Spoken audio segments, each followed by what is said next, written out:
엄청 많이 오시고요. 채무액 이런 게 중요한 게 아니에요. 제일 중요한 거는 반대로 라면 조금은 불리할 가능성이 높습니다. 그러면은 이렇게 보정이 나왔을 때 어쨌든 좀 이렇게 싸워주시거나 하는. 네, 당연히 싸우죠. 당연히 싸웁니다. 논거도 충분하고 대법원까지 가면 무조건 이기는데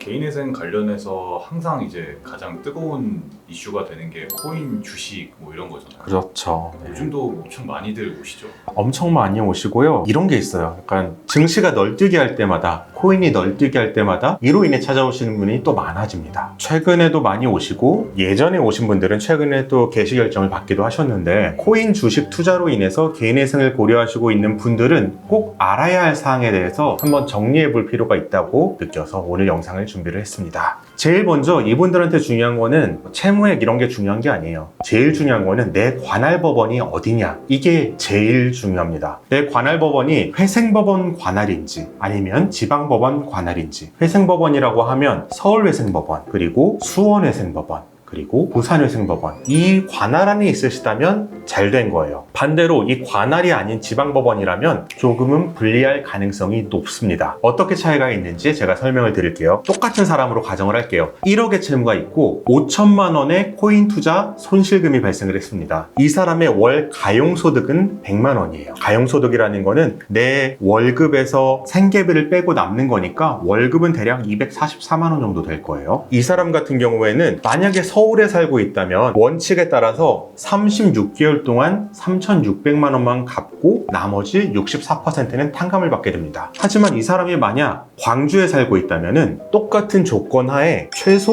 50개월간 5천만 원을 변제해야 돼요. 그래서 탕감률이 훨씬 줄어들겠죠. 이게 왜 이러냐? 2021년에 서울회생법원이 도입하여 논란이 된 실무 준칙의 내용이 뭐냐면 코인 투자 손실금을 청산가치로 산입하지 않는다는 원칙이에요. 반대로 각종 회생법원을 제외한 나머지 지방법원에서는 코인 투자 손실금을 청산가치로 넣도록 하고 있어요. 청산가치로 넣게 되면은 청산가치 보장의 원칙에 따라서 그 돈보다 더 많이 변제해야 하거든요. 그래서 아까처럼 광주에 있는 사람이 코인 투자로 5천만 원의 손실이 있다면 다른 재산이 없어도 이 사람의 청산 가치는 5천만 원이 됩니다. 그럼 이것 이상 갚아야 되니까 최소한 100만 원씩 50개월을 갚거나 아니면은 36개월에 갚고 싶으면 100만 원이 아니라 한 달에 한 130, 140만 원씩 갚아야겠죠. 이런 식으로 진행이 됩니다. 그렇다면은 지방법원이라고 회생법원보다 무조건 불리한 거냐? 그거는 아니에요. 청산 가치 보정의 원칙에 걸리지 않게 되는 경우가 있어요. 그런 경우에는 회생법원이든 지방법원이든 차이가 없습니다. 이것도 예를 들어 볼게요. 이번에는 1억 원의 채무가 똑같이 있는데 그 중에 3천만 원의 채무만 코인 또는 주식 투자 손실금이고 월 가용소득은 마찬가지로 100만 원이에요. 이 경우에는 서울에서 개인회생을 하는 사람은 36개월 동안 3,600만 원을 변제하고 64%를 탕감받게 되고요. 광주에서 하는 사람도 마찬가지로 36개월 동안 3,600만 원을 변제하면 나머지를 탕감받게 됩니다. 왜냐하면 광주에서 하는 사람도 코인 투자 손실금이 3천만 원을 전부 청산가치에 넣더라도 36개월 동안 변제하게 되는 3,600만 원보다 적기 때문에 청산가치 보장이 됩니다. 그래서 지방법원이라고 회생법원보다 반드시 불리한 건 아니다 라는 점을 알 수가 있겠죠. 그리고 코인이나 주식 투자로 인해서 개인회생을 고려하시는 분들은 최근 경향을 또 알아볼 필요가 있어요. 최근에는 서울회생법원이나 수원회생법원에도 최근에 대출을 해서 3개월 내, 1개월 내에 대출을 해서 그것으로 투자를 했다가 손실이 난 경우 그 돈은 회생법원 관할이지만 청산가치에 넣어라 라는 보정이 나오는 경우가 종종 있어요. 물론 이 보정이 바른 보정은 아니에요. 이 보정은 실무준칙에 어긋난 보정으로 보이지만 개인회생을 하다 보면 결국은 회생위원이 쉽게 말해 갑입니다.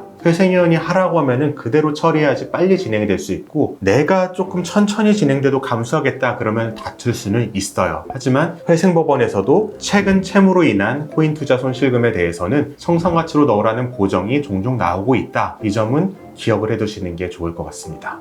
그러면은 이렇게 보정이 나왔을 때 어쨌든 좀 이렇게 싸워주시거나 하는 네, 당연히 싸우죠. 당연히 싸웁니다. 논거도 충분하고 대법원까지 가면 무조건 이기는데 지방법원에서는 그래도 극구 청산가치에 넣으라고 하고 안 넣으면 기각을 시키고 굉장히 불합리하게 제도를 진행을 하고 있어요. 일부 회생위원은 지방법원 같은 경우에도 서울회생법원의 실무준칙처럼 적용을 하는 경우도 있는데 아직까지 대부분의 회생위원들은 불리하게 청산가치에 넣는 방향으로 진행을 하고 있기 때문에 오늘 말씀드린 내용을 유념하시면은 앞으로 회생계획을 세우는 데 도움이 되실 것 같습니다.